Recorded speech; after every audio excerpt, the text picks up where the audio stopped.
They don't go onto the gear circuit here at Macau if it's wet. They don't even have the option to do so. They don't have wet tyres available because it would be such a challenge for motorcycles. So therefore, their free practice session has been carried over to tomorrow, first thing tomorrow morning, because it was wet this morning, and it was therefore wet when the FR cars went out on circuit. The single-seaters that occupy the garages down in pit lane came out on a very, very wet circuit this morning. Right, it's a little bit nicer for them this time. It's going to be the first opportunity that they've been out on circuit without huge balls of spray around every car out on circuit. However, David Addison in the commentary box with me, it is still a bit wet. It is, and the last session for GT cars was affected by, I suppose, squally weather. The drizzle kept coming and going, and it never went away, but it never became anything more. It just teased the teams, but the session did get slower. But now the pressure is on. They've had free practice, the one session. Now they've got to go for a time. It's qualifying, and they don't know whether they can rely on tomorrow's session being drier or not. So they've got to get a banker lap in here. And for many of these drivers who are new to the circuit, and some are new to the cars as well as the circuit, it's pressure time. Wet tyres for some may well be that we're going to see a tyre change as the session goes on.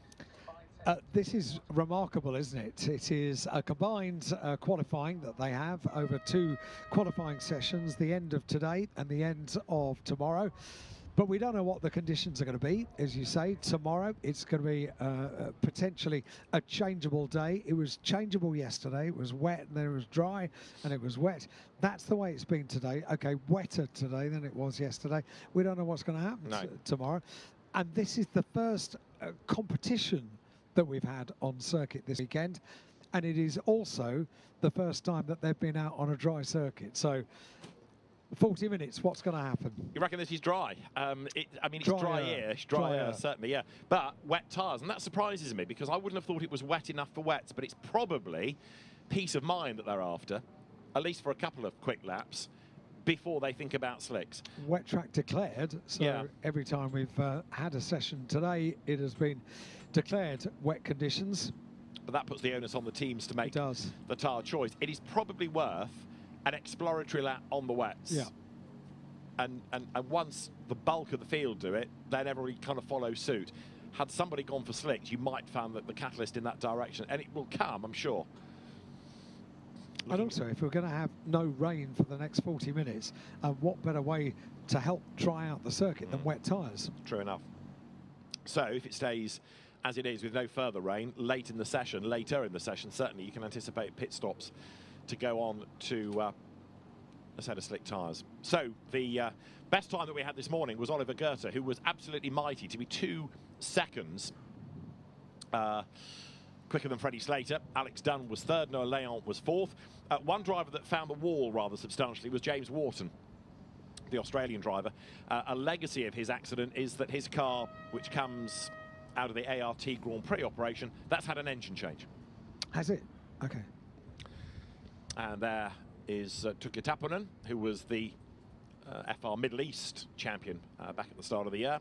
There is Jin Nakamura for the Toms Formula team, Toms being Tachi Oiwa Motorsport, which has run cars, built engines, built cars as well. There was a Toms F3 chassis, if you remember, in the early 1990s that Rickard Rydell, amongst others, was a race winner in.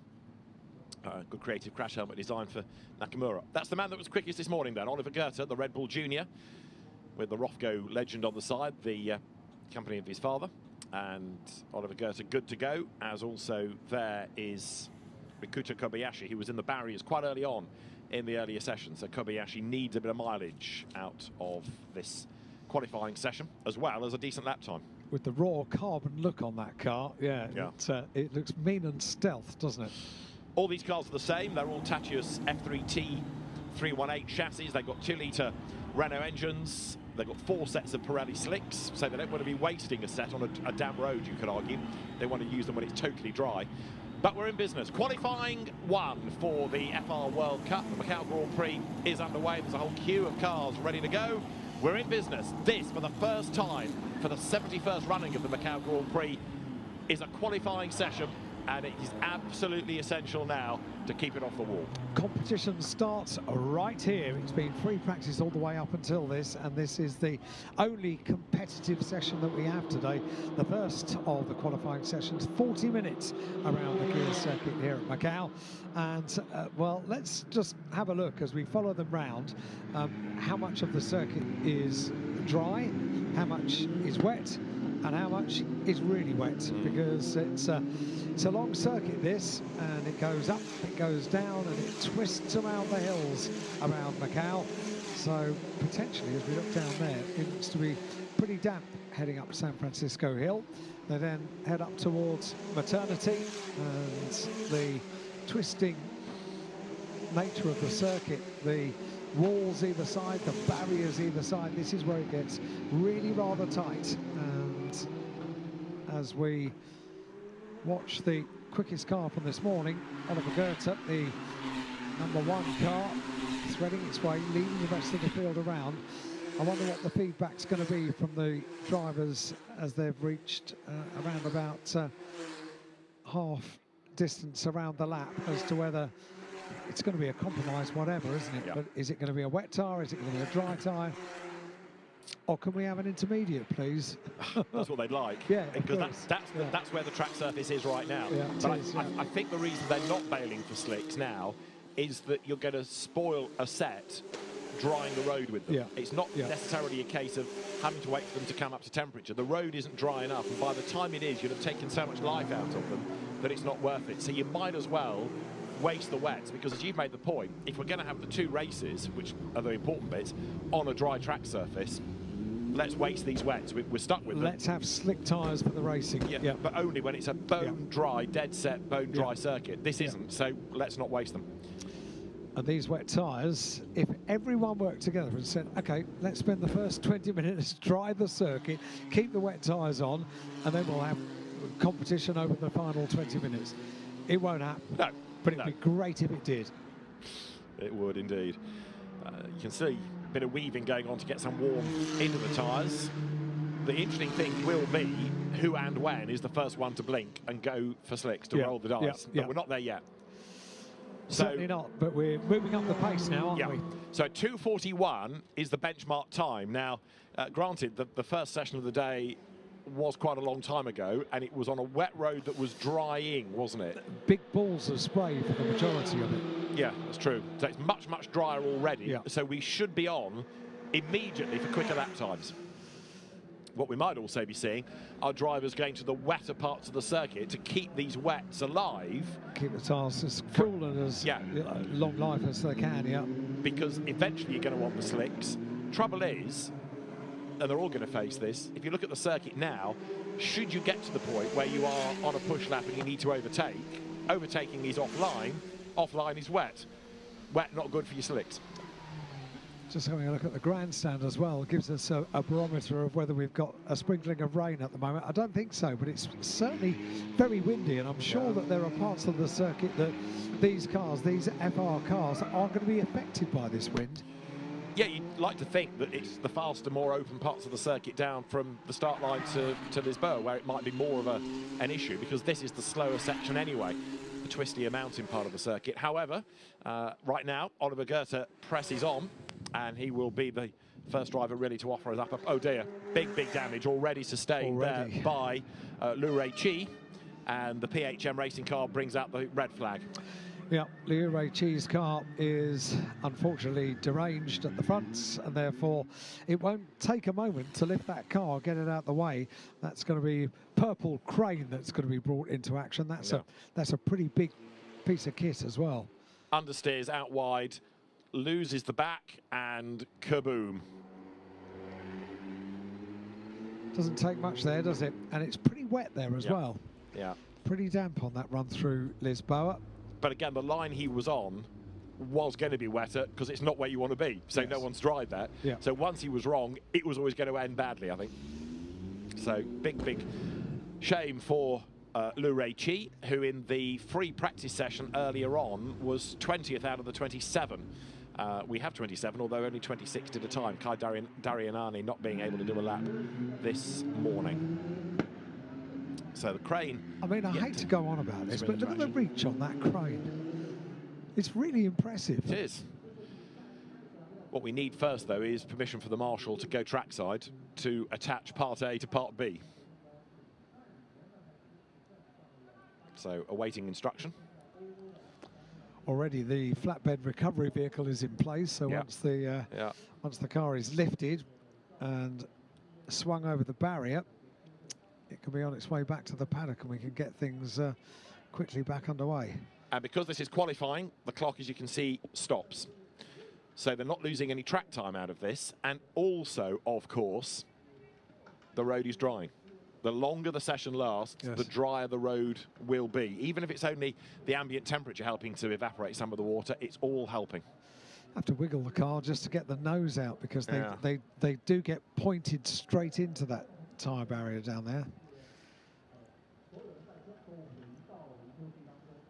So a few more hands on deck, I think, but we're almost good.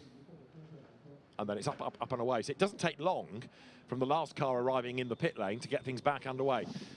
Again, interesting to see now whether any team says, OK, we'll go for slicks now. Do you think they will? Well, no, because I don't think it's dry enough. No. But now would be the opportune situation in which to do it under a red flag, because you're not then losing live track time, if you see what I mean. If this were 20 minutes later, yes. Yeah, I was going to say, do you think they might be counting on the fact there might be another stop of the session? Yes. I think there might be. So more and more drivers heading into the pit lane, and do the marshals want some help to make some barrier repairs there, possibly? Because are they tyres down there strapped together down at this bar? I thought so. Yeah, I thought so too. But if that belting is punctured, they might want that. They need to maybe work on that. Yeah. So an early stoppage, and nobody yet has done a lap time. Just having a look what was happening before. Alex Dunn had put in a purple sector on that last lap, hadn't he? On sector 4.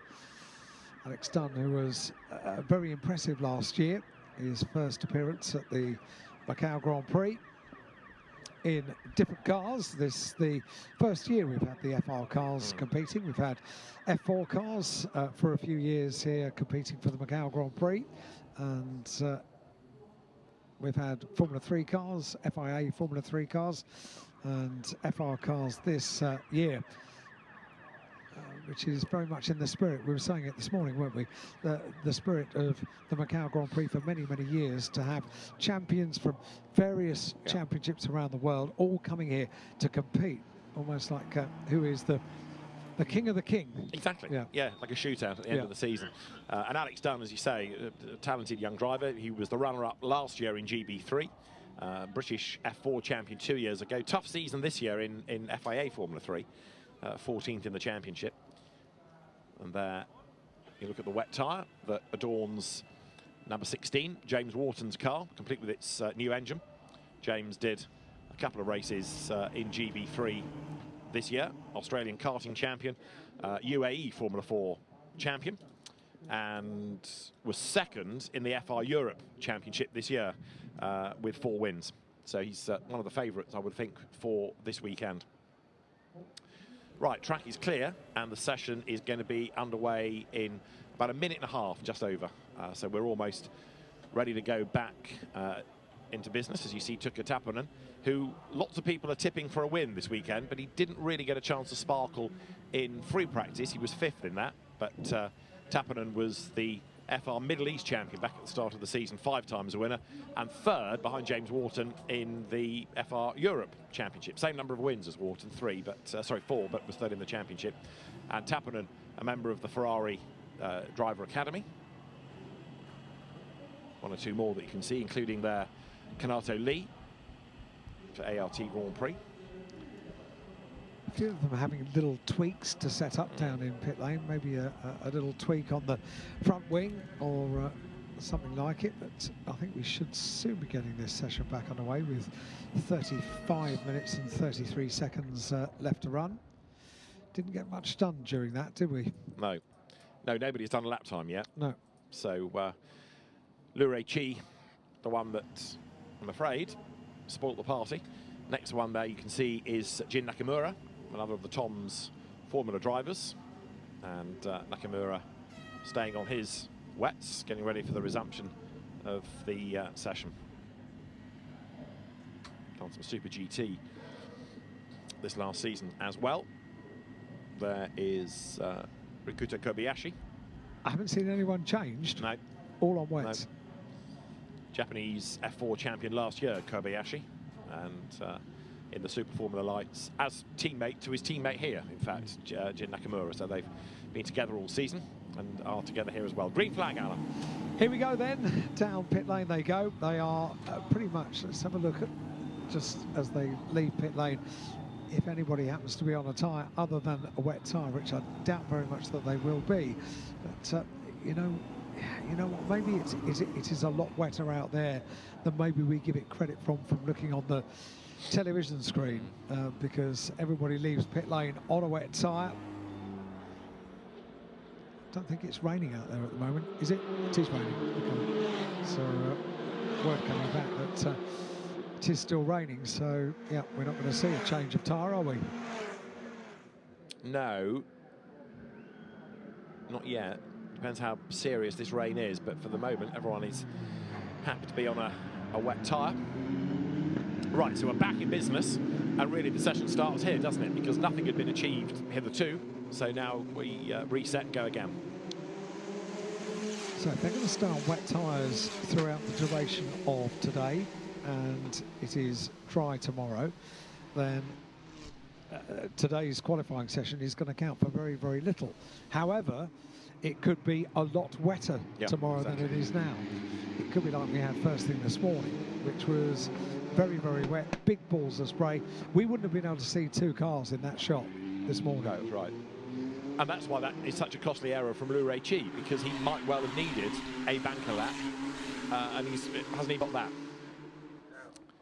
They're the Prema team, the Theodore squad, keeping everybody back and waiting, because everybody else would have disappeared now. They've got clear real estate around them, so they've got the road to themselves. I don't know why more teams don't think of doing that, you know. I don't know what's to be gained by going out in the huge collection of cars right at the start. And they've also spaced them a little bit as well. So there's a bit of daylight around each one. Those three cars being Dino Beganovic, that had a crash in FP this morning, Freddie Slater and Alex Dunn. So now, whatever happens, the majority of the field are going to be in traffic now, aren't they? Yeah. Yeah. Self-induced traffic. Well, you blame the mechanic for releasing you at the time, but yes, you're right. Exactly, yeah. But equally, you know, you can't, not everybody can space themselves out. This is where they try and stack the field up behind a little bit, let the car ahead get away. So you've got a bit of a gap ready for the start of your flying lap next time through. Some achieve it better than others. So we're nearing the end of the lap. If you can get as much heat into a wet tyre as you possibly can on the parts of the circuit that are conducive to doing that, this is one of them, to weave the car if you can and get a bit of heat into the tyre. Set yourself up for the first of the flying laps during this qualifying session. Oliver Goethe is going to be the first to go onto that flying lap across the line. Here we go. And he was the man that starred in the free practice period this morning. So coming out of Reservoir Bend, then speed building all the time. This part of the circuit gives no suggestion that it's raining, does it? It still looks damp offline, but a lot better than it's done pretty much all day. And Goethe then now goes through Mandarin down towards Lisboa, getting away from the traffic behind, going for the dry line for the moment. Down to Lisboa, sets the car up, and this has got to be neat and smooth and committed, and it is every one of those things as he comes now out the other side, steering between the wet part on either side of him. San Francisco Hill and the climb up towards the tightest section of the circuit now, with the wall on the right, the wall on the left. The barriers get tighter and tighter as he threads his way around. Wall on the left-hand side around Teddy Yip and Maternity. There we go, down towards the left-hander at Teddy Yip, and then on towards the Solitude S's, where the car from left to right, very tight and twisty section of the circuit. I love some of the camera shots here where you can see them working at the wheel inside the cockpit, and working they are so close to the barrier on the left-hand side. And even on the part of the circuit where in theory you might be able to relax a little bit, the speeds are so high that it's almost more mentally demanding. So through Moorish, and then Police comes a sideways Goethe there. The back tried to wag, but he corrected that, but a little bit too much speed carried down the hill. Wow. Yeah. You don't have too many moments like that, do you? Not that you can get away with, that's for sure. Not here. On to Donna Maria. Yeah. That's the left-hander. Barrier tight on the right-hand side towards Melko. The hairpin, no overtaking. And then you see the green flashing LED panel after that point. Overtaking allowed once more. It's a yellow panel light, a yellow flag throughout the course of the weekend. And now the circuit opens up. So out of Fisherman's Bend towards the R Bend comes the Red Bull liveried car of Oliver Goethe. Most of the corner names here relate to something nearby. Oh. Big damage now in the wall. That is going to be another red flag. And is that the American driver, Jet Bowling, who has gone into the wall? The Kiwi Motorsport car is very, very badly damaged. And the red flag is shown. This is Tuukka Taponen, who is on a quick lap, but it's all going to be for nothing because the red flag is out. And he will have just got a lap time in that was good enough to be second fastest. So Goethe, Taponen and Rini Cella have done a time. Nobody else has. So Taponen just got through before the red flag. So the lap that he's on counts for nothing, but the one he's completed was enough to put him second. Wow. A qualifying session in segments, this, isn't it? Yeah. We have only completed 10 minutes of the 40 for this qualifying session for the FIA FR World Cup here at Macau, the Macau Grand Prix, and with a fastest time, 2:32.4 for Oliver Goethe. That's coming out of Police, isn't it? The Moorish Police right section. Yeah. It's the second element of it, I think. It's Moorish, yeah. Sideways, whacks the wall, destroys the rear and the left, and then hits the barrier again. So Jet Bowling, American Carter, had a rather nasty accident back in 2021, broke a rib, and he thought about walking away from the sport, but then decided, no, I'm going to carry on. His father was a massive supporter and has been one of the front runners in the FR Americas Championship as well this season. Bowling Senior went for good names with his sons, Jet and Cash, the two children. They are good American cool names, aren't they? Yeah, very cool names. His brother's a photographer, and this, I'm afraid, is a rather sorry picture, as he just got it sideways, bang, and lots of damage done in a very short space of time. Yeah. And you can also see that the barriers do what the barriers are meant to do, to contain the accident, to absorb the impact. And unfortunately, the net result of that is plenty of damage to the car. So that's not going to be an early night, is it, for the Kiwi Motorsport team? No, afraid you're right.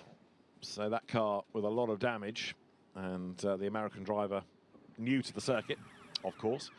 Now we've got a lot to ponder. It's a shame that red flag came out when it did, because we'd had an absolute best in the first sector from the Kazakhstan driver Alexander Abkhazova.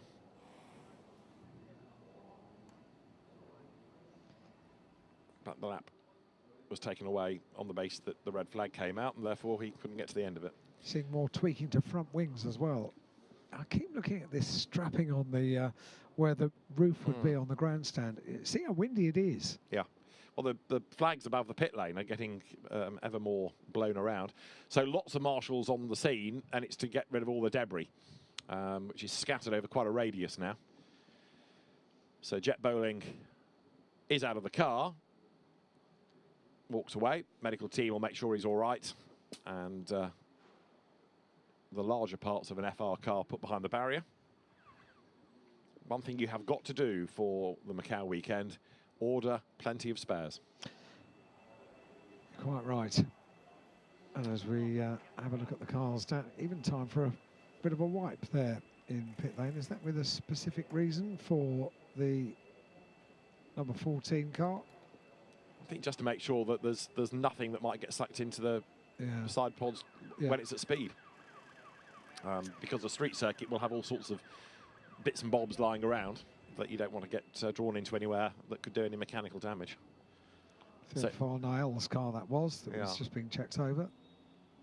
And those that got through onto a flying lap, like Valerio Rinicella, come down the pit lane now. Rinicella, protege of Giancarlo Fisichella, and Marco Ciocci, Ferrari racers both. Rinicella, 20th in the European FR Series this year. And the car dragged back into its garage. Previously third in the Spanish F4 Championship. And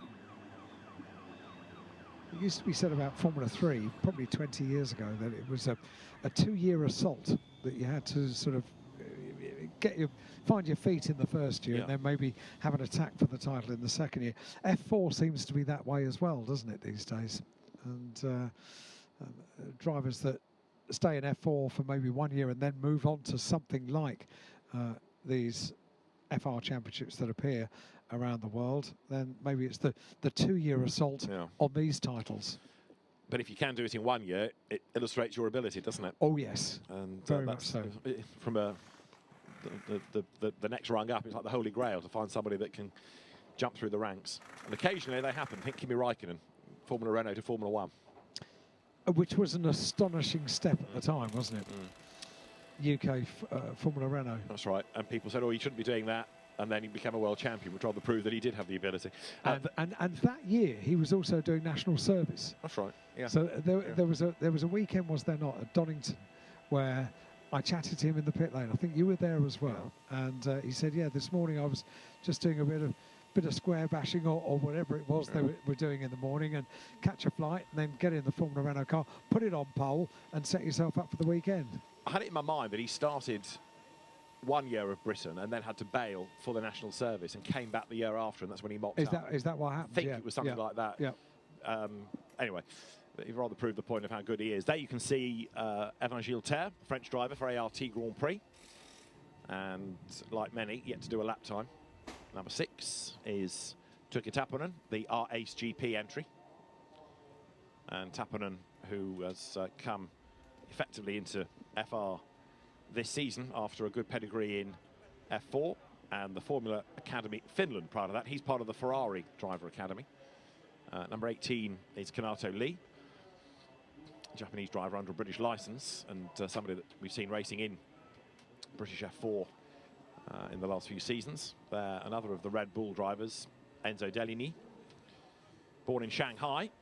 Father used to be a one-make VW racer, and Macau debut for Deligny.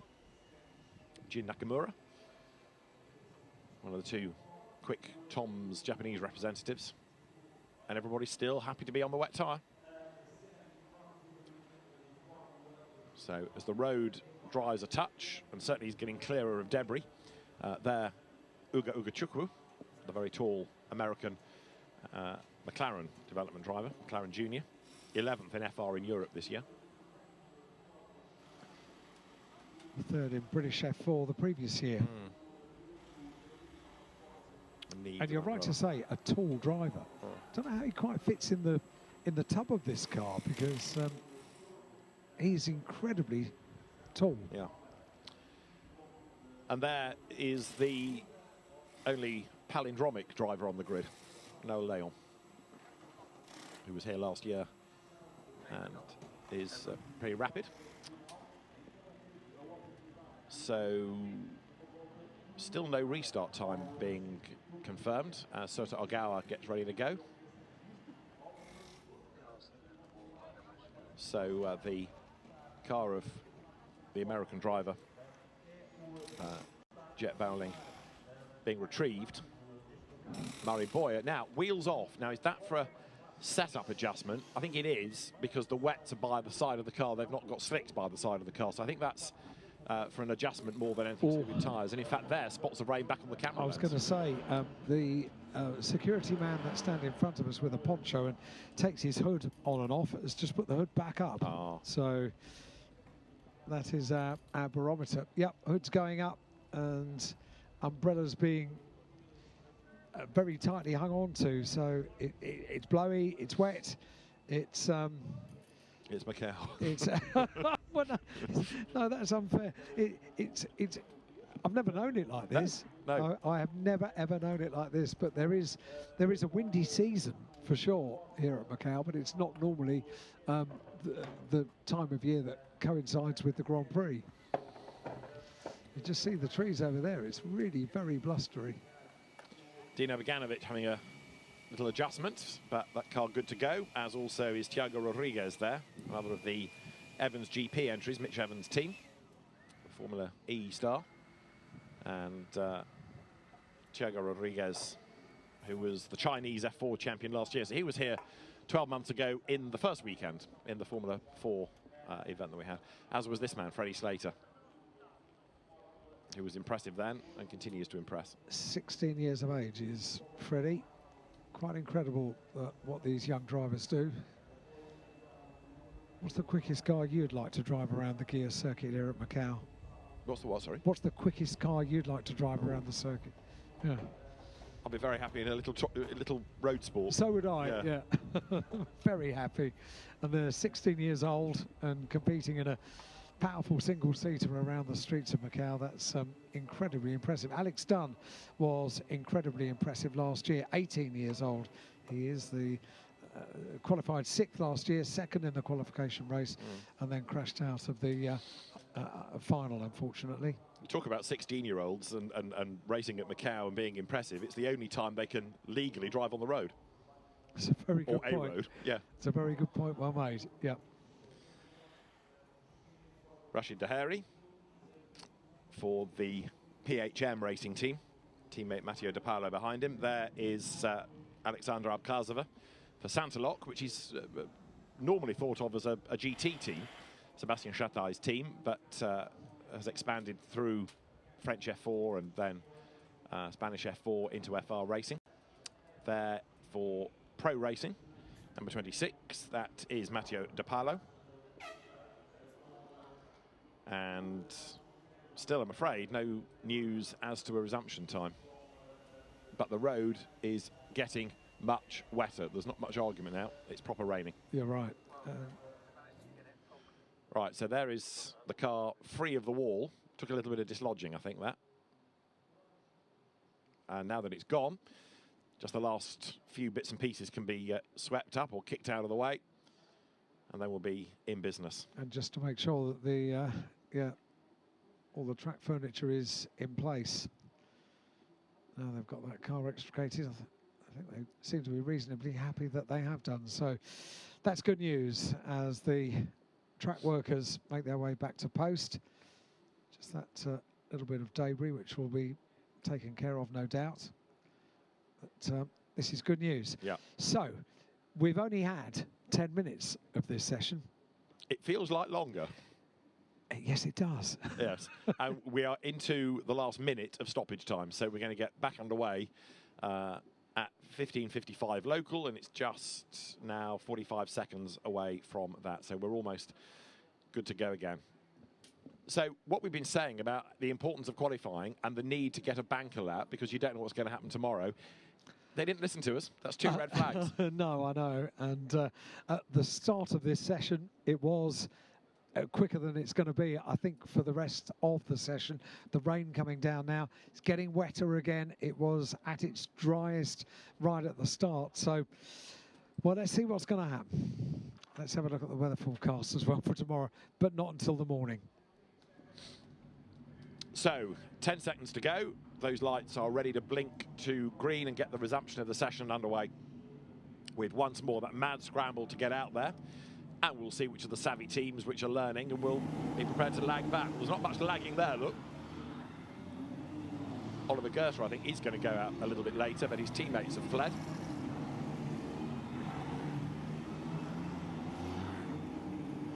So there's the queue of cars, as I say, everybody in the same Tatius Renault chassis, an engine combination, Pirelli tyres for everybody as well.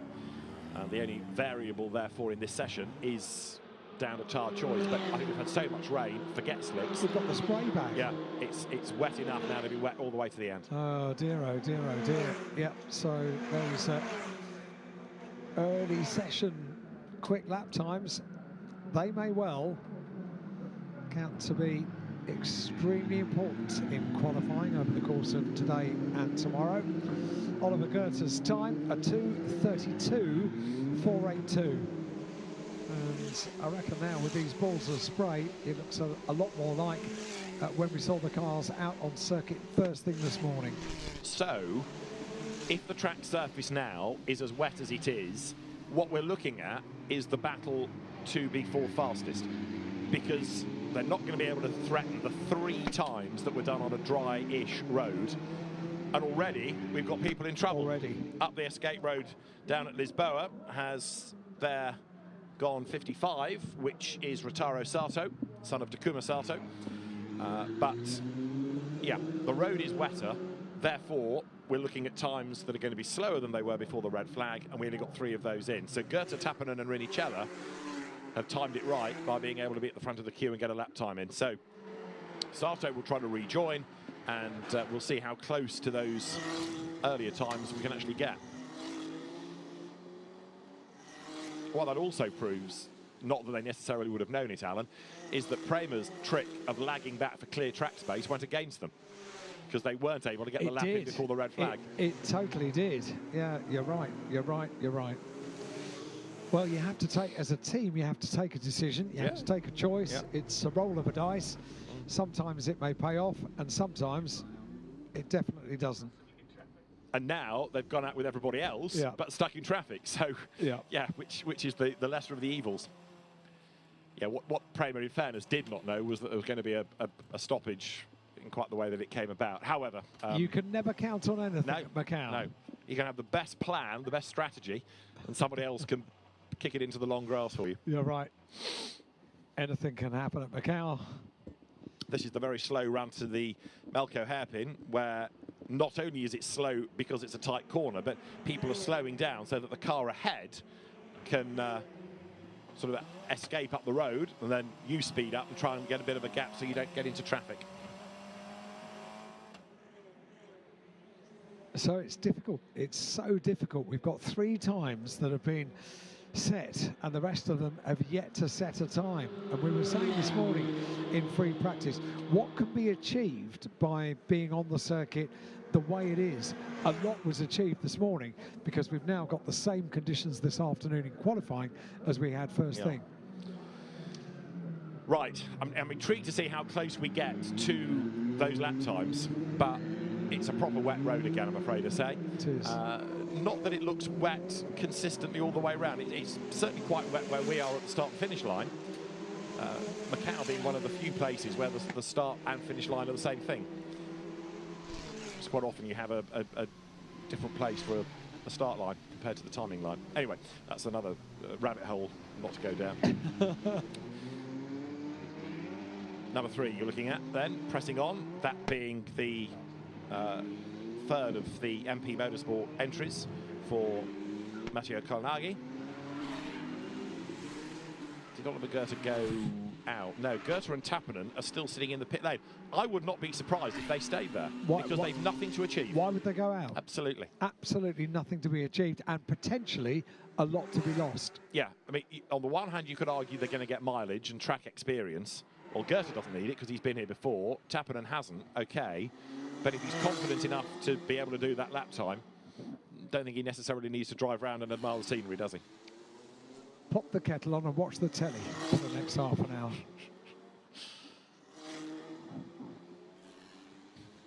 Now there is Uga Chukwu. And have we had a car in the wall? There was one of the MP Motorsport cars in the background that looked a little bit crab-like. We're getting a replay here also of more drama down at Lisboa.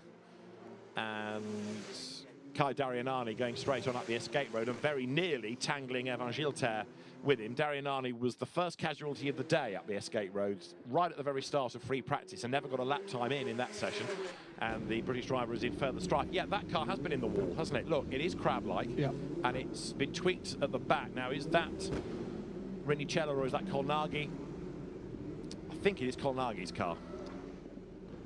We shall see in due course. It's heading down from the Macau hairpin down towards the completion of the lap and into pit lane. 24 minutes just over. Yeah, past us has just gone Rinicello, so there it is, Matteo Colnaghi, and you can see he bounced it off the barrier. He's tweaked the suspension, and I'm being polite when I say tweaked. So he's heading for the pit lane with a very, very crab-like car. Yeah, really difficult. So straight into pit lane. So that's been costly, hasn't it? When you say straight into, I know what you mean, but it's just slightly off straight, isn't it? Doing a good job of doing it. Yeah, exactly. He did a good job of getting around the Macau hairpin as well in that state. Right, there is James Wharton going through, another fancied runner this weekend. So the last lap that people have done, 2:37, Alex Dunn, 2:32 is the best. So 5 seconds difference in the wet. There's your answer. And it's getting wetter rather than drier. So Alex Dunn briefly best of the rest, other than the 3 that set the time early on, but that now changes. Aldaheri is now best of those out on circuit at the moment. Freddie Slater second, Matteo De Paolo third, and that relates to 4th, 5th and 6th overall. Red flag again, red flag. Now, for why this time? I'm not aware that we'd seen a car off, unless it's the weather. We haven't. Just seeing if we can find out whereabouts around the circuit that is. I can't believe it's the weather, because it's not as bad as it was for free practice, and that ran. So unless it's Darianani who didn't get out of the escape road, and they don't want the car left there because if anybody else goes off, they'll encounter it. So let's wait and find out. But 3rd stoppage. Not the work of a moment to find out when you've got these huge balls of spray around the circuit. We've got multiple camera points around the circuit, but picking things out in a ball of spray, not always easy. So again, the clock stops. You've no plans for dinner, have you? We could be a while yet if we get to the end of the session. I say that rather facetiously because there is the curfew to get the roads open, and it is Darianani's car, look, and he's failed to do the U-turn, so it's now effectively blocking the escape road, and that just can't be allowed to sit there. Yeah. But it's interesting that that has to be a stoppage rather than getting the crane to it under a, let's say, a full course yellow. And it looks like that can be moved just on those little dollies that fits underneath the wheels. So was that not an escape road? Something is wrong with the car, is it? Is that why he went down the escape road? I think he just understeered it off, or arrived too quickly and couldn't make the corner, went up the escape road, and has then, in the process of trying to turn it, stalled it, can't refire it. Right.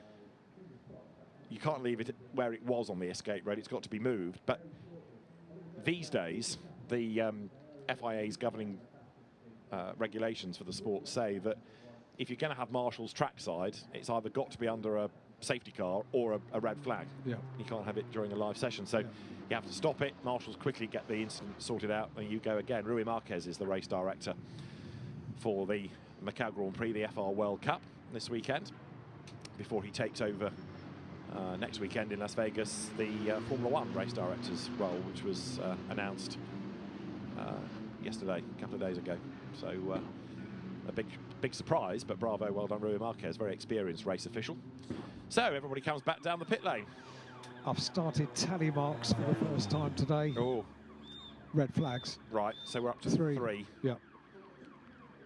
It is, and the only reason I've done that is because sometimes it's difficult to remember when you get these constant interruptions. You don't really get into any kind of flow of the session, and you look back and you think, how many stoppages have we had? And who calls the first one? So I have no idea. Right. I can't remember. Can you?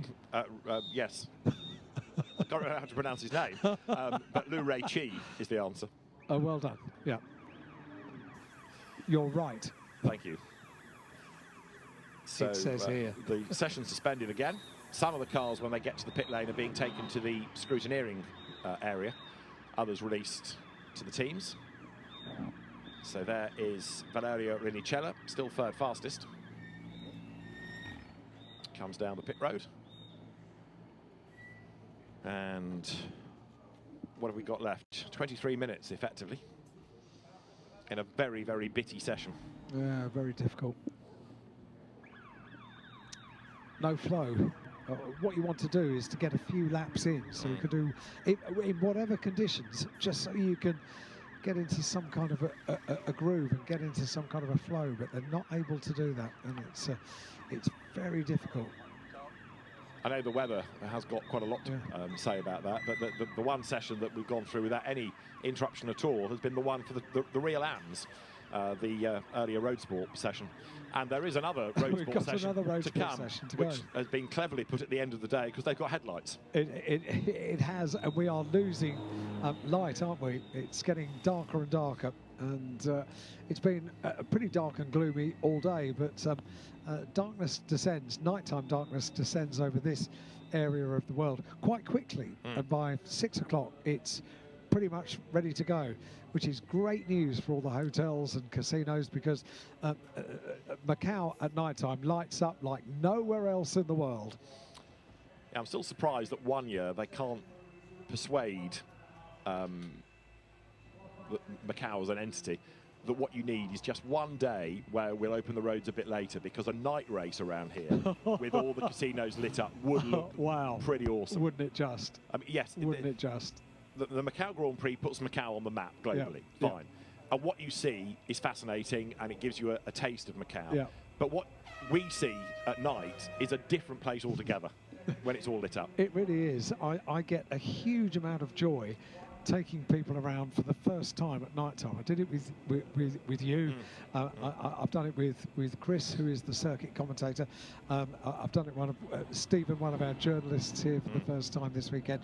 I get a great deal of joy taking them to a couple of the sort of highlight hotels, which happened for me up 10 years ago.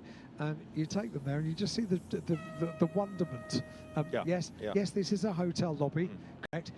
Yes, there is a huge tree. Yeah. Oh, yes, that's right. Yeah. It's just wonderful. No, an Alan Hyde guided tour is quite something, especially when you end up in the courtroom the morning after. So, quite something.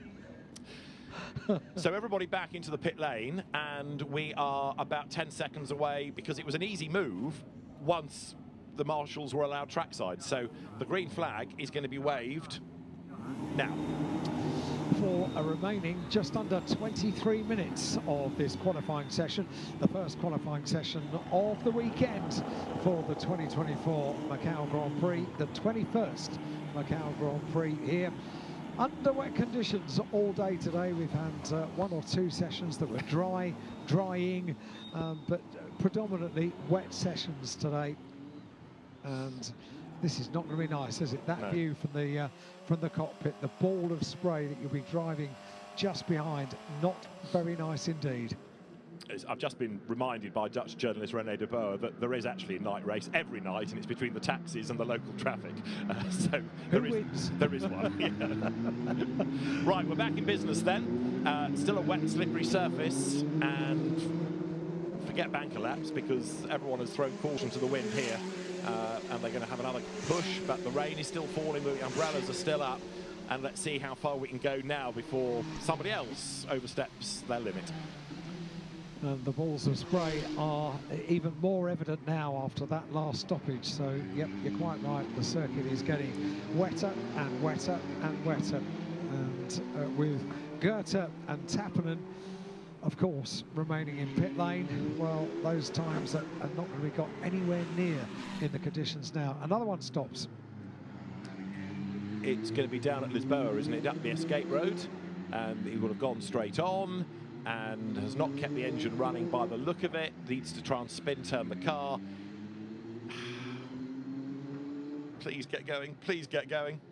That's straight out of the pits, down towards Lisboa, and just goes straight on. And that's Thiago Rodriguez, I reckon.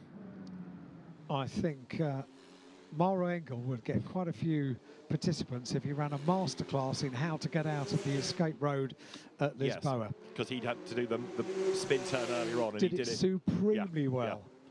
Never noticed he'd sort of been at the escape road. It was all done and dusted in the blink of an eye. And he just drove out like he was joining the road. Did anyone see that? Yep. Good. Got away with it. Move on. Right then.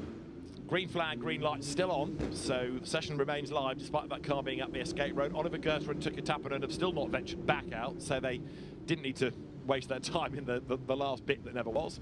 And they still don't have anything to really need to go out for. Red flag. Back to your tally marks. Oh yeah, well done, thank you.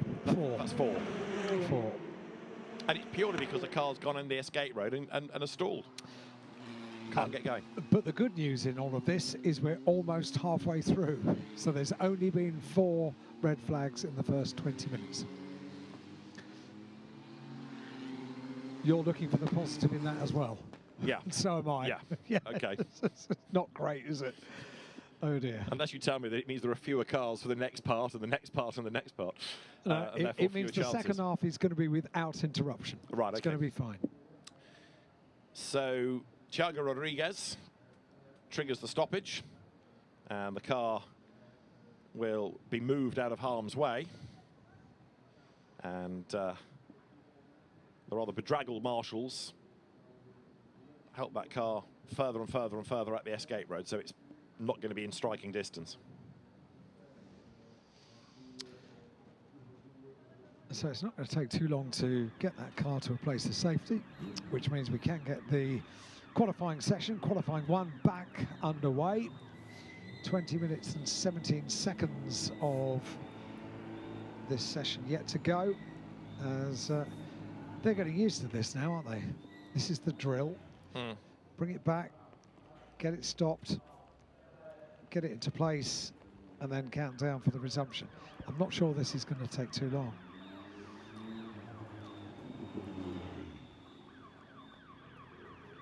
Igor Chukwu brings his car in. He's still only 17 years old, you know. Competed in British F4 back in 2022. One of the McLaren driver development program drivers. US driver, and still only 17 years of age. Hugo.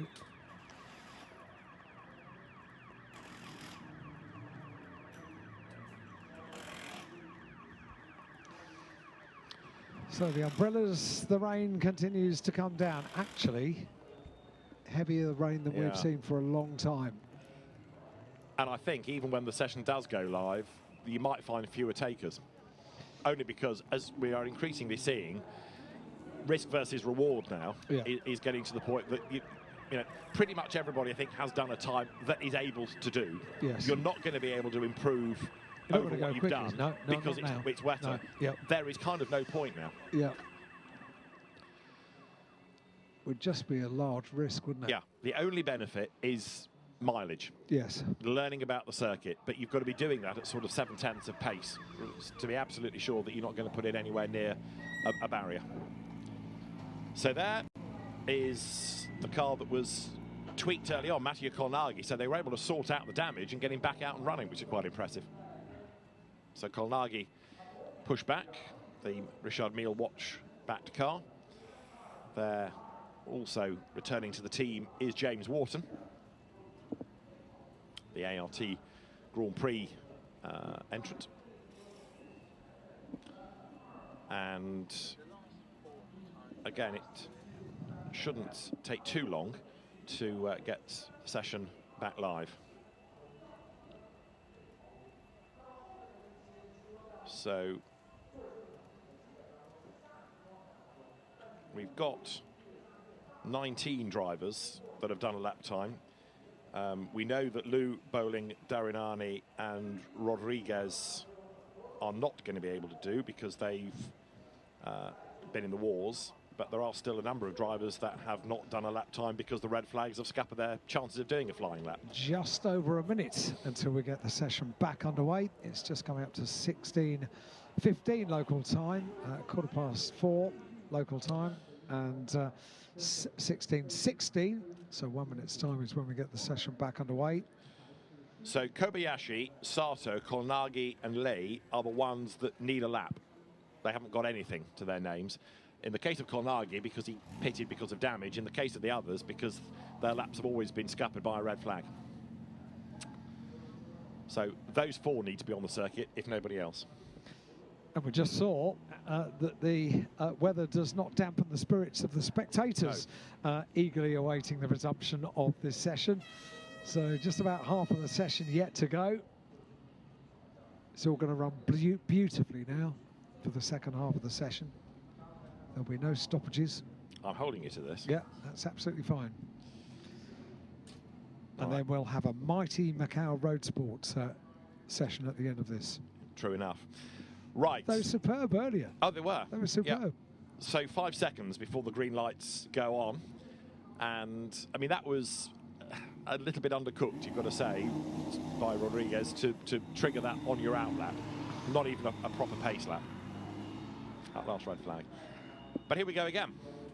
And out goes some. But look, it's a much fuller pit lane than it used to be, as people wonder what the benefit of going out because really they are weighing up the pros and cons, the potential things that could happen during this, and saying, you know what, we'll stick with this and we'll take our run into what happens tomorrow as far as the weather is concerned.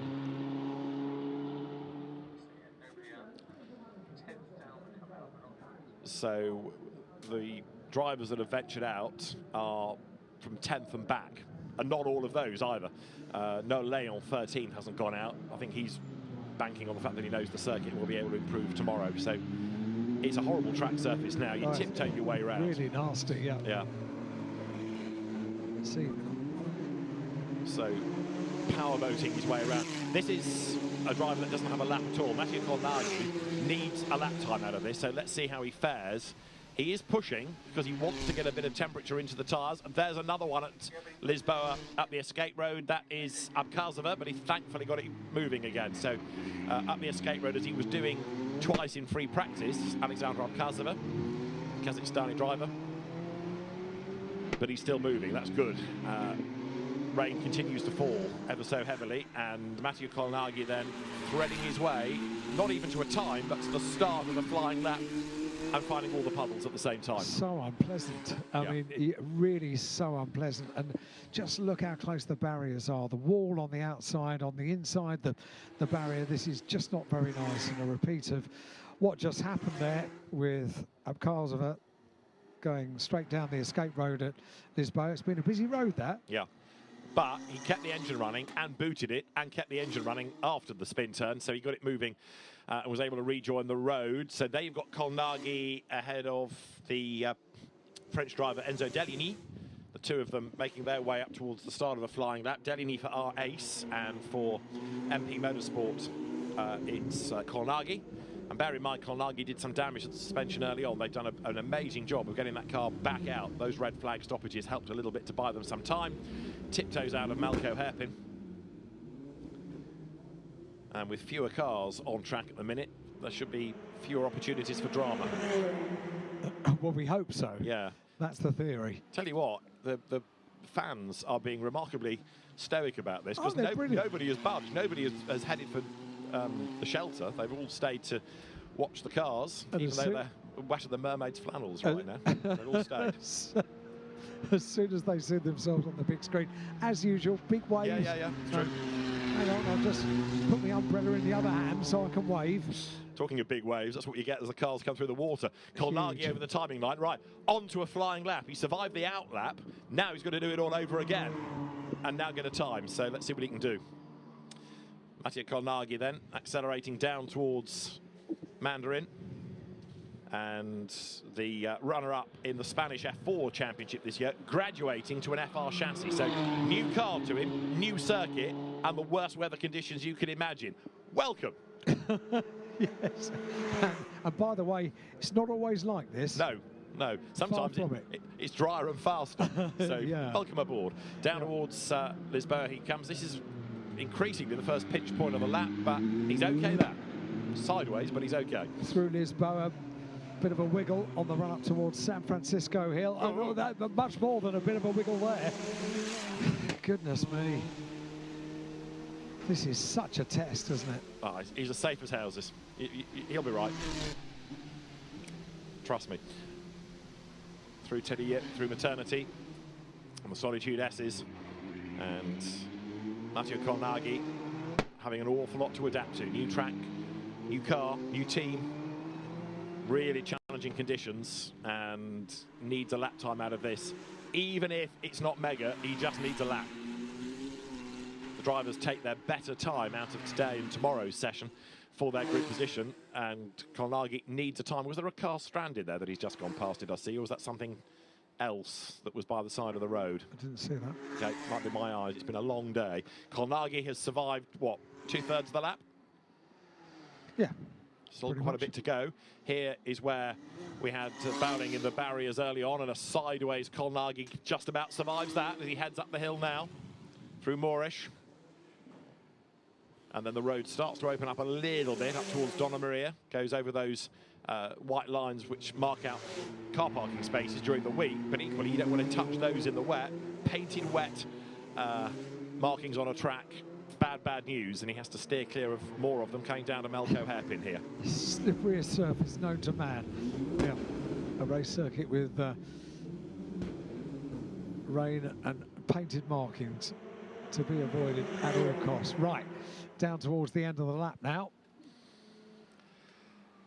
And a lap time beckons. This is Fisherman's through the right-hander, and then the straight down towards our bend. And as the speed starts to build, behind him is another driver pushing on, and that's Enzo Deligny. Deligny has already got a lap time to his name, a 2 minutes 40, so we'll see how this compares. But for Colnaghi, it's his first proper flying lap, and he comes up towards the line now.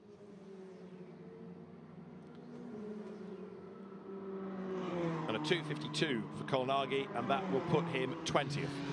So he's the slowest of those that have done a lap time, but in fairness, that's no real surprise given that he's done it now in the unofficial powerboating session. Yeah, I was going to say in the worst conditions, but the good news is all in one piece. Yeah. Because with the conditions the way they are, it's only going to take the slightest of problems, particularly here, for example, just coming out of the Macau hairpin. We saw it a number of times today. Put the power down too much, too soon, and all of a sudden you're facing the wrong way at the exit of Macau. And tellingly, 1 or 2 drivers that ventured out have just boxed at the end of the lap. Yeah. Too wet, not going to go any quicker, don't want to risk it. Can't do anything. Don't like. Stop. Yeah. Let's wait and see. So the session continues, as you see there, Kanato Lee coming up towards the line. Competed last year in British F4, did Kanato Lee. Came 7th in the championship, had a couple of overall race wins as well. Well, he's up to 20th, and Rintaro Sato ahead of him is up to 21st, so Colnaghi actually drops back to 22nd in the times, but at least they've got a lap in finally, those 3 drivers. 12 3/4 minutes remain on the clock. This is James Wharton, still pushing on,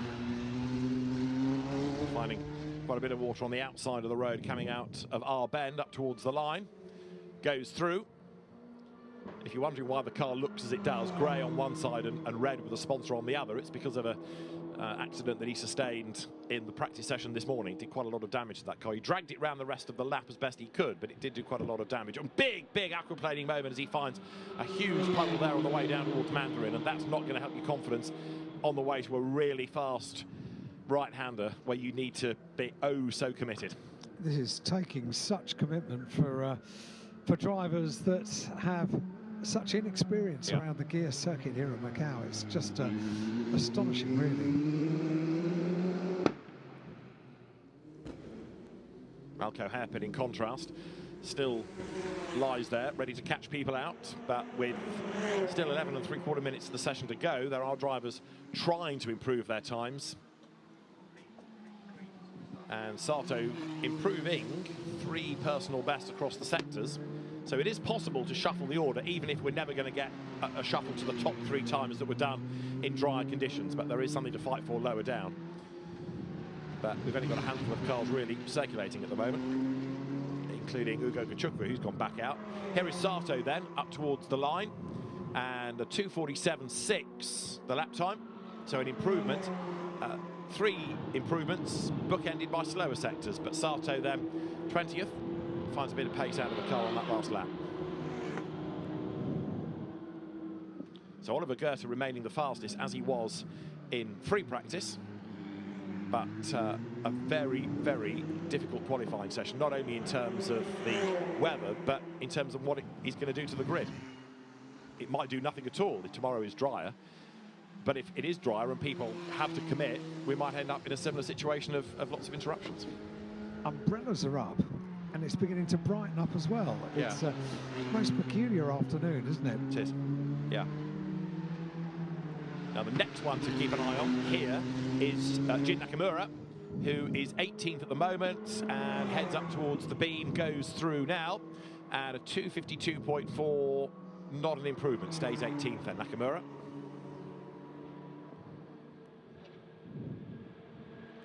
Who else have we got pressing on? 10 more minutes to go.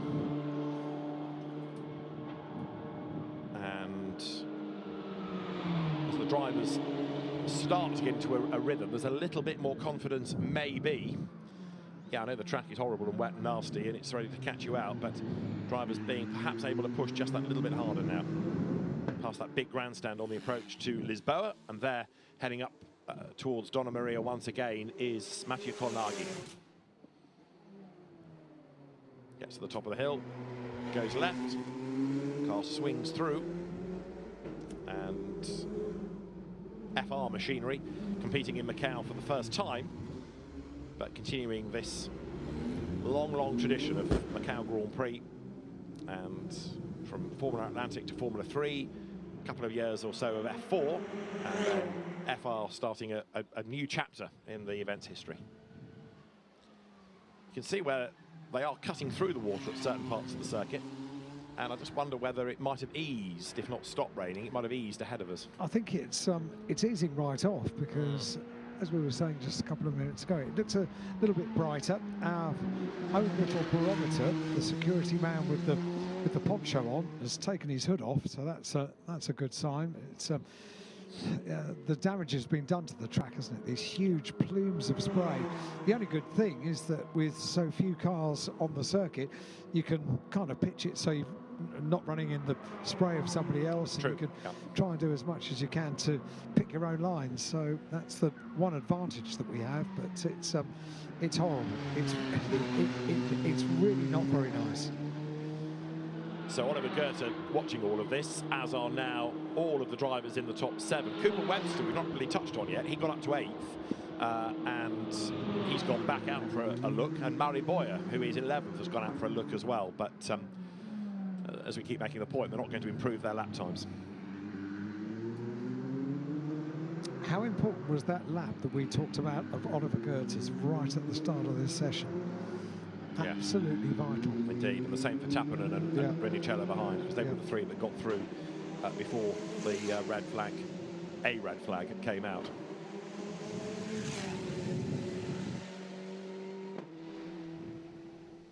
So there,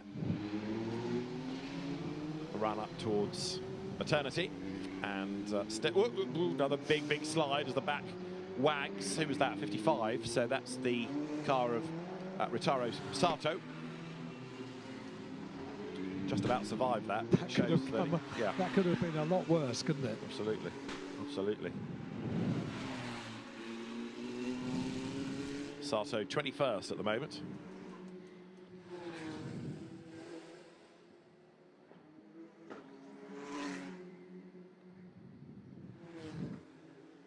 Only 7 minutes of this session remain now, and what was that for car number 2? For Renicello, just had a notification crossing the pit lane exit. Notification for car number 2. Yeah. So that's Renicello, who is 3rd, but may not survive that, depending on what happens to the outcome of the investigation. Following this lap for Rintaro Sato. Talking about Takuma Sato this morning, weren't we?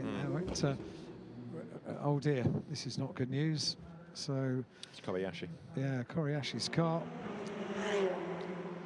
Same again, he's gone up the escape road at Lisboa by the look of it, and then tries to turn the car around, and that's where, if you let the reds drop, you're in strife.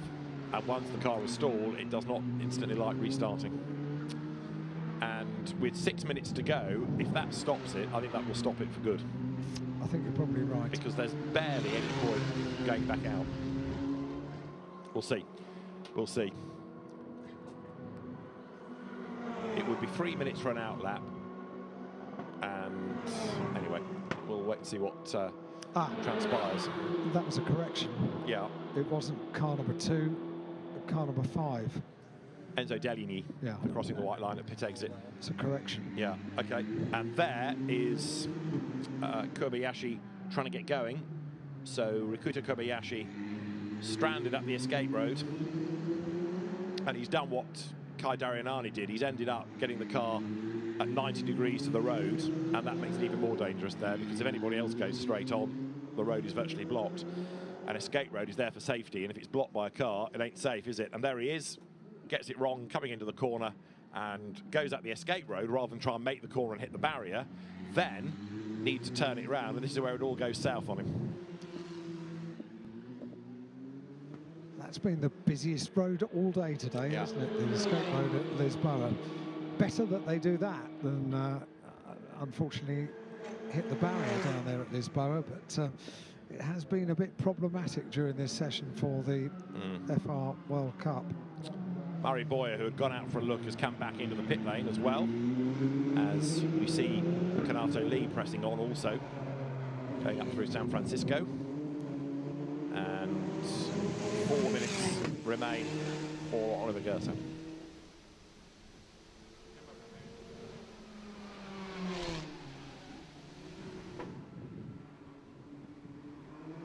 Another one that's been looked at crossing the pit lane exit line is Théophile Néal.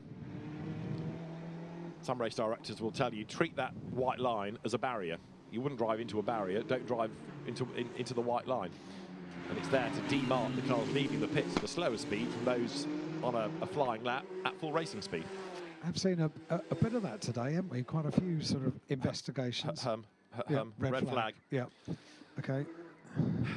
And that's going to be 5. The 5th, and it's for Kobayashi down at Lisboa. Session will not be resumed, so when I said if it stops again, that'll be it, I wasn't far off. Yep. That was the most bitty qualifying session I can remember. That was really tricky, wasn't it? Yeah. And, yeah, with those 3 drivers early on in the session, making a lap count early on in the session, you never know what's going to happen. I don't know what the weather forecasting systems that the teams have got here, but that was a glimpse into the future for Goethe, Tappanen and Renicella, putting those laps in nice and early in the session. And they have cars that are very much in one piece, which is good news. Indeed. Yes, to say qualifying is all about timing is rather obvious, but that was about timing and when you got a lap in relative to a red flag that you couldn't control at all. And whatever the plan was, you know, we saw Prema after the first stoppage lag back, send the cars out, and then they couldn't get the lap in because the next red flag came. You can have a great plan and it all goes wrong. So 2 out of 2 today for Oliver Goethe. Perhaps mirroring what Luke Browning did last year. He could be the man to beat this weekend. Oliver Goethe fastest from Tuukka Tappanen and then Valerio Renicella. Rashid Deheri 4th, Freddie Slater 5th, Mattia De Paolo 6th, ahead of Alex Dunn, Cooper Webster, Dino Beganovic, and 10th, Théophile Néal. Then Murray Boyer from Enzo Deligny and Noah Leon. Uga Chukwu 14th, James Wharton was next from Evangile Ter, Kanato Lee. And a little bit further down, you can see how many drivers crashed or went off on their either out lap or first flying lap, didn't get a lap time in. Kobayashi 23rd, but they'll all be hoping that it is drier tomorrow and they can get some proper mileage in, some proper lap times in for the 2024 Macau Grand Prix, the FIA FR World Cup. Qualifying 2 will be tomorrow.